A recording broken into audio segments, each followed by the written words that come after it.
আমরা সারেন্ডার করেছি অভয়নগরে 236-এ 44 জন এবং 237-এ আমরা সারেন্ডার করেছি 87 জন। মোট হচ্ছে ওখানে আমরা সারেন্ডার করেছি। আর আমাদের যশোরে একটি মামলা জিআর 960, এই জিআর 960-এ আমরা আজকে সারেন্ডার করেছি 22 জনকে।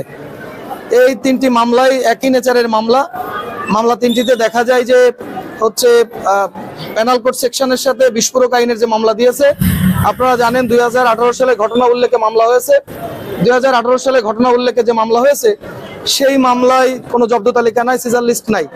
এভিডেন্স অ্যাক্টের 80 মতে প্রাসঙ্গিক দলিল হিসেবে মামলা সবচেয়ে গুরুত্বপূর্ণ সেটি হচ্ছে যে জব্দ তালিকা। একটি এক্সপ্লোসিভ সাবস্টেন্স অ্যাক্ট বিস্ফোরক উপাদানাবলী আইনে মামলায় যদি মামলা রেকর্ড করতে হয় তাহলে অবশ্যই সেই মামলায় জব্দ তালিকা থাকতে হবে। পুলিশ যে মামলা করেছে সেই মামলায় রেকর্ড হয়েছে, সেই মামলায় কোনো জব্দ তালিকা নাই।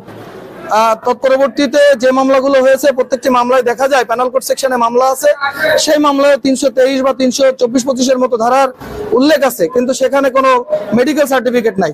তো দীর্ঘ 5 বছর 6 বছর পরে এসে একটি মামলার ঘটনা উল্লেখে মামলা হয়েছে, যে মামলাগুলোই দেখা যায় যে মিথ্যা ভিত্তিহীন।